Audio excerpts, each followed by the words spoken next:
right, welcome back to Real Talk with Chuck and Pam. This has been a week of changes, hasn't it, Chuck? Yes, ma'am. That's the So one thing you can depend on is change, as I've been told. this is very, very true. Chuck, why don't you lead this off with a big thank you to everybody as you take a big swig of Yeah, your Coke. I used to be a waitress, so I just timed that perfectly. Coke Zero there. Yeah, would be sponsor. Um, yes, the powers that be at WCIA TV in Champaign decided they no longer needed us. Said that we could hang around till September, but we decided not to be lame ducks and said our farewell. And I just want to thank everyone who has reached out to us. So many Um, people.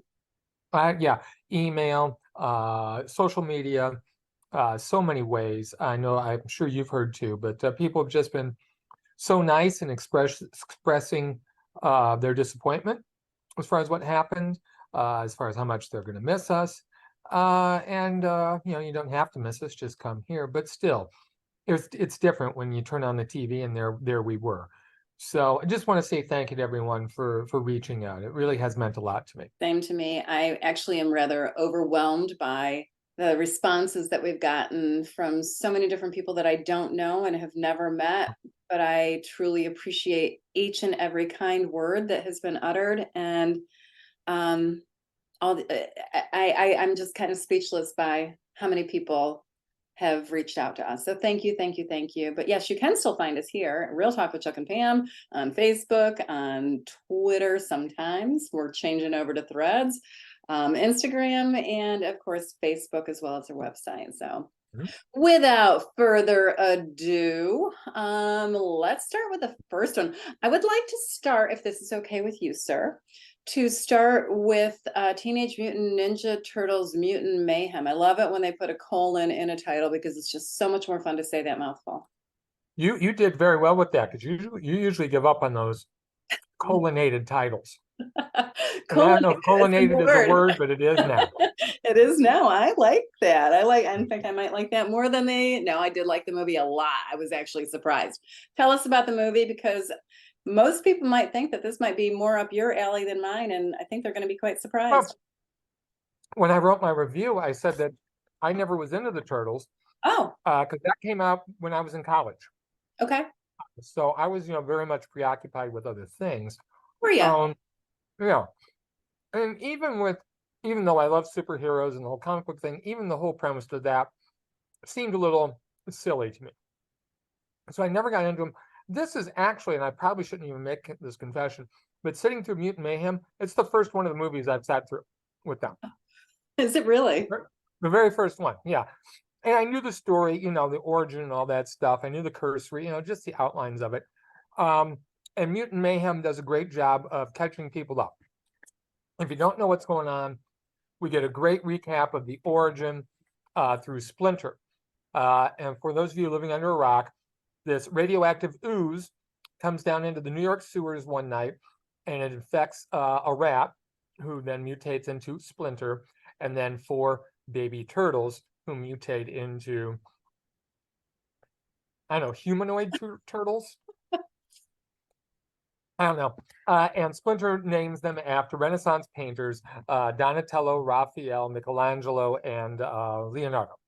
And he teaches them how to protect themselves by teaching them martial arts. And they, of course, are, when we put teenage, I think is the key part of the title. Yes. Because the film picks up and these 4, they are all over teenagers. I mean, their minds are bouncing around from one subject to the other. They talk over each other. They're very insular as far as their whole self-image, and they want to be part of the human world because their Splinter has told them humans don't do good with anything that seems other than them, anything different. And Jackie Chan has a great time voicing Splinter. He warns the boys that they will be milked by humans, and that becomes a recurring joke, which I thought was quite funny. But the kids, they want to be part of the human world. They can't help it. They come across this young reporter, April O'Neil, and there's a series of thefts being occurred by somebody called Superfly. No one knows who this person is, but pulling off these strange thefts of these huge machines and no one can't figure it out. So the turtles get on the case, and wouldn't you know it, Superfly is in fact a mutant like them, a big fly, voiced by Ice Cube. And they encounter all these other mutants too. There's a couple rhinoceroses. There's a alligator, I think. There's a bat. All these other characters who are all screwed up as well. And I suppose that the message has got to be given in an obvious way, but I thought it was a bit too heavy-handed, this whole theme of yes, we all feel different at times, we all feel ostracized, inclusion is important, acceptance is important. I get it. Even the little kids that this movie maybe pitched to are going to get it, and I guess that's important. I think that But is. but the visuals of this film are incredible. I did a little reading, and the directors wanted to style it after the type of drawings you would see in a teenager's notebook, who bored in class and they're doodling and things. Lines that are unfinished, colors that are garish, not everything shaped the right way, these jagged little scribbles here and there. I know it sounds awful, but it's incredible. It is really, really cool. And the humor is there. The music, oh my God, the music even is great too. Isn't it? It was, I mean, this was just such a pleasant surprise, a really pleasant surprise for me. I really had a lot of fun with it. It does fall into the pattern of superhero films where the ending's a bit too long, blah, blah, blah. Yeah, it does. But it has so much charm, I didn't care. I completely agree with you. In fact, I think I might even like it more than you, Chuck, which is kind of crazy to think. Well, when you set expectations low, you're pleasantly surprised, This is very true. I did not want to go see it. I haven't gone to see the other ones, or if I did see them, I have zero recollection of them. Right. But I think the heavy-handedness with the positive message, can we be too heavy-handed with a positive message, especially with kids going to school and especially in our world today? I don't think so. I left Anymore, you're probably right. you know? Yeah. So I think that'll hit home, and I agree with you too with the whole humor. The humor was there for adults as well as children. Tough thing to do, but the writers and there were a slew of writers on this. I think who was it? Seth Rogen was a big part of it. Evan Goldberg, Jeff Rowe, and so many others. But And Rogen is one of the rhinoceroses. Is this? Yeah. They do a great job of making this appeal to adults as well, so you're not dreading going to see a kids movie with a bunch of kids. I really loved the animation as well. I thought it was unique. It was also, and this is, I'm going to contradict myself a little bit here. I usually don't like this frenetic imagery in kids movies, but there was something that was just so much more, it energized me and didn't irritate me the way some of these kids movies that are frenetic bombardment visually and auditorily do. Music's so much fun. It was fun from start to finish. The energy was there, and I truly did love the message. And yes, it was heavy-handed, but I left the movie theater uplifted, and that's a good thing. And the 4 kids who do the voices of the turtles, oh, they're great. God, you talked about energy, and that's what reminded me of them. I mean, they are into it. They are into it. They brought these animated characters to life for me, and I mean, you could tell they're having fun, and I had fun too because of that. Right. Well, and an all-star cast, and I like the way you say Ice Cube as opposed to Ice Cube. It is 2 words, isn't it? It's 2 words, but it's somebody's name. So I just found that interesting because I think of an ice cube and then I think of Ice Cube. So I saw him in a hotel in Austin one time. Super chill guy, no pun intended. I've told you this story about when I got dumped in an interview with him, didn't I? No. What happened? There was a big junket that came through Chicago for 21 Jump Street. Love it. And I was told I'd be interviewing Channing Tatum and gosh, the other guy, not Seth Rogen, but Jonah Hill. What? Jonah Hill. Jonah Hill. Interviewed them, and then the publicist says, "Well, let me take you down the hall to Cube," and I'm like, "What?" But yeah, we've got Cube here for you to talk to too. I had nothing prepared, nothing at all. zero, zilch. And I'm going in, and he's got this persona of being, and I'm like, oh Jesus, what the fuck am I gonna do? But as you say, get in, completely chill, Yeah. completely chill. I was able to kind of gather and come up with some random questions. And then that when you get into an interview, sometimes you'll ask a question and suddenly there's an opening to take it a different direction. And that happened, thank goodness. But yeah, not his persona, thank goodness. Yeah, right, right, definitely. It's so cool that you got to meet him. I'm glad that I had a Yeah, brief encounter with him. Hello, hi. That was yeah, good. good guy, good guy. Very good guy. One of the reasons we do this, one of the reasons that makes this bearable, really, is when we get surprised. And there was one that really this week that surprised me, and I have a feeling it really surprised you too. So why don't you take off on that one? I will. I will happily do that. It's called What Comes Around. What an intense and chilling thriller, and not in the way that I thought it was going to be. There's some horror there, but it's all psychological. It's smart, it's real and calculated. It's about a young girl, teenager turning 17. Her name is Anna, played by Grace Van Dien, I believe her name is pronounced. Wonderful young actress. I can't place where I've seen her before. Do you know offhand where we've seen her? I don't know, but she reminded me of a young Rachel McAdams. Okay, all right, I can see that. And she's playing on her phone, and she's actually connected with this older young man who is into poetry like she is, and they're having quite the nice conversation, the romance online, if you will, until one day he shows up on her doorstep, which totally creeps her out. On What her birthday. on her 17th birthday? That is relevant here. Oh, I really like Amy Redford is the director on this, and it's an adaptation from a play, I believe. And I like the way she directed Grace to respond to that situation. mhm, She was taken off guard by it. She was horrified by it. She felt it to be quote unquote aggressive, and mhm. in some ways it was. Um, and then her natural kindness and compassion comes out, and she opens the door for this young man in more ways than one. And his name is Eric, played by Kyle Gallner. And when he enters this family's life, all hell breaks loose, but not in the way that you think it's going to. Um, this is, like I said before, it's surprising, and every corner that this takes, it rounds to a different scene than you think it's going to happen. It is not your classic horror movie. It's not that type of movie.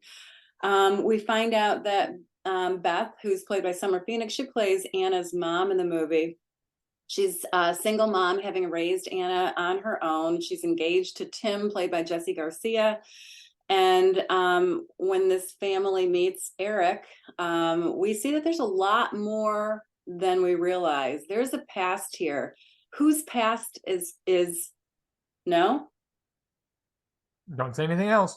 Oh, I won't give anything away. There's a past here that we don't know anything about. And that's where the horror begins. The reactions, everyone's reaction. This is such an authentic movie. No one overplays their parts. Everything is understated and real. And we journey down this road with everybody as they react to the truths that are revealed. Grace Van Dien is amazing. Kyle Gallner, what an incredibly difficult and complex role he has. We like him, we don't like him. We go through, I don't like him at all. you didn't have compassion for him at any point? No, Okay, I did. I did. no. I mean, I Um, understood where he was coming from, okay, but okay. I had compassion for him. This is truly the most disturbingly psychologically difficult and uncomfortable movie that is gripping, and you have to watch. You are mesmerized by every aspect of it. And here's the cool thing. It was filmed in Park City, Utah. And for those of you who know me, know that how much I love Park City, Utah. So it's kind of cool to see that as well. I had a feeling this one was going to hit you a little harder than me, for obvious reasons once we get to the surprise. And you and I, it's hard to surprise us. I mean, not that Right? we're so smart, it's just we've seen so many movies. It's like, oh, okay. This was a genuine shocker. Wasn't it? And I liked it because it was logical. Once you saw all the pieces falling into place, it wasn't cheap. They didn't cheat at all. It all made sense. It was real, It was real. you And know? and that surprise wasn't the only surprise either. They Right. keep coming, and those made sense too. Yep. And I'm glad. I think that was the thing I liked most about the film. It did not insult my intelligence. Uh, Absolutely not. It told a story incredibly well. Now here's and again, if you know me well, you know that I frequently quote Robert Redford as saying, "Tell a story, tell a good story, and tell it well, and you've got a good movie." Amy Redford is Robert Redford's daughter, and she takes a good story and she tells it well. She's an incredible director. She really finds a way to really cut to the core with these performances without ever being garish or over the top.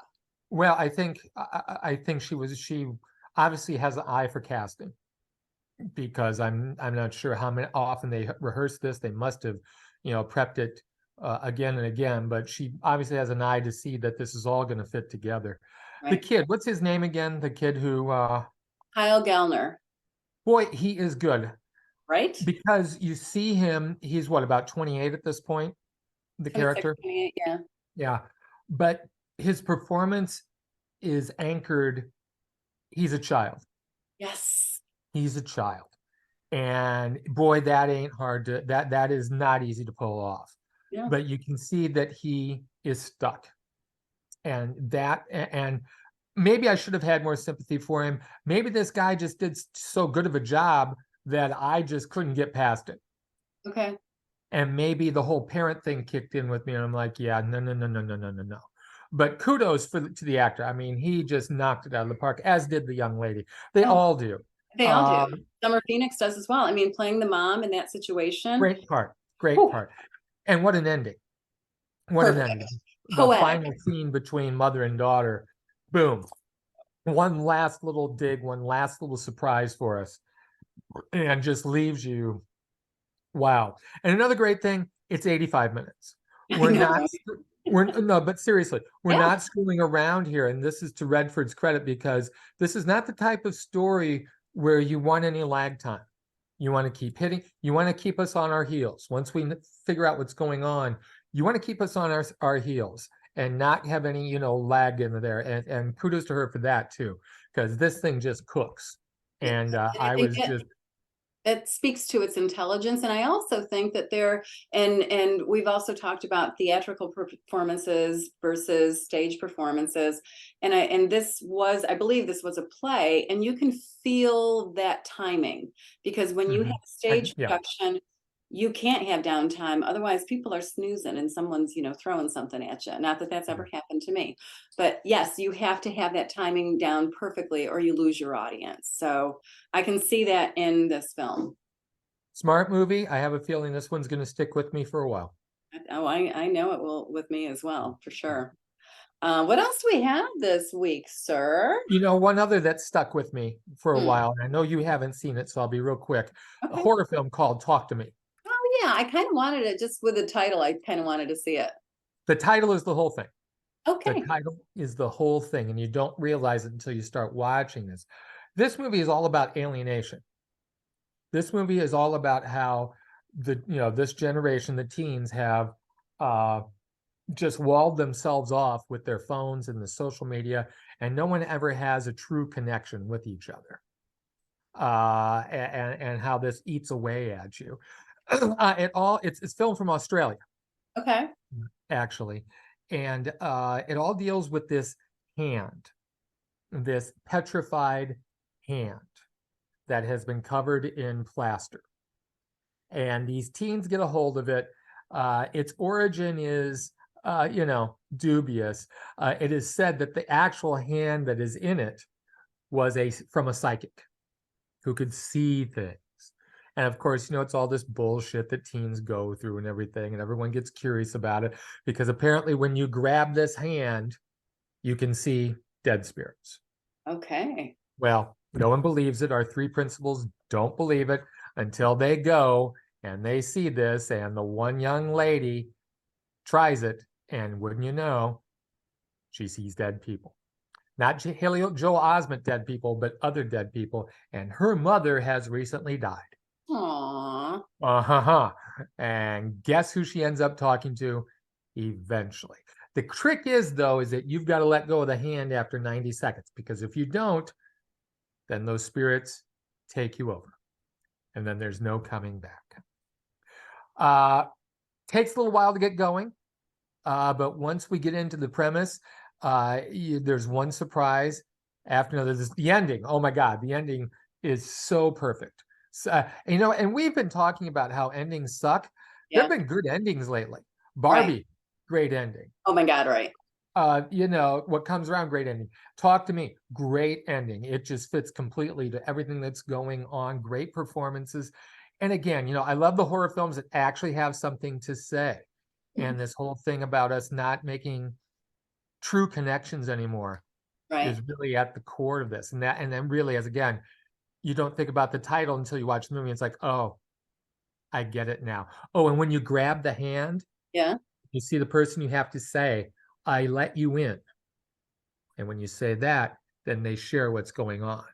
I let you in. So really cool little movie. Go with Kristen. Go with Okay. Kristen. Oh, Crystal loved that.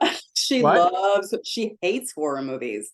She does? She does. I know she went to that one horror movie. I can't remember the name, but I really liked it. And I'm looking over and I'm like, oh shit, I shouldn't have brought her. Really? That surprises me. She is petrified of horror movies. But yeah, Drag her there anyway. is it in theaters or is it also Yes. on VOD? Okay. No, in theaters. Okay. All right. Yeah. Sounds like a plan. You also saved me from two movies this week. Tell us about the two movies that you saved me so that you can save everyone else from seeing them. Well, one, no one's really going to see because it's on POV. It's called Another Country. It's about a Native American woman whose grandmother dies, and she takes a nomad land type trip across America to make connections with her culture. Blah, blah, blah, blah, blah. It's boring. It's pretentious. It's arty. It's skippable. Just skip it. Skippable. I like that. And you're coming up with all sorts of new words today. Yeah, Mr. Vocabulary is here for a visit. And then even one that I was more surprised was the Meg 2 with Jason Statham. Not that I was expecting a good movie. I mean, no. But even with Statham, I mean, there's always something there, some cheesiness, some good action, some something. And you got Jason Statham and giant prehistoric sharks that are as big as a tractor trailer. This is going to be fun. Right. Should be. So boring. So absolutely boring. Why? How could that be boring? It's not tense enough to be scary. It's not silly enough to be fun. It just spins its wheels. It goes nowhere. The sharks and everything don't really start munching on folks till about the last half hour. That gets repetitious. The special effects I was stunned with how bad and boring Meg 2 was. Jason Statham didn't have a sense of humor and do anything funny? No. Oh my goodness. I have a feeling he wanted to, but it's the script's fault. Okay. All right. Yeah, I know you're a fan, but huge fan. Huge yeah, fan. I know because I know you love his acting. But yeah, that too. But even he couldn't save this one. Go back and watch my favorite Jason Statham movie, Wrath of Man. I will. You hated that movie. Yeah, whatever. I like watching him. I gotta be honest. It's like, you're Kate Winslet here, I like that. I like watching him. You admire his talent. I admire a lot. Yes, I do. Anyway, so that's a lot of movies that we just covered today. 5 different movies. It's feast or famine during the summer. It is, but we have a wonderful feast out there between Oppenheimer and Barbie and What Comes Around and Teenage Mutant Ninja Turtles. Talk Man, to you Me. can find talk to me. You can find a movie for every taste and then some. Exactly right. There is something out there for everyone. So that's good. That's good. What do we have on board for next week, Chuck? You're always on top of that.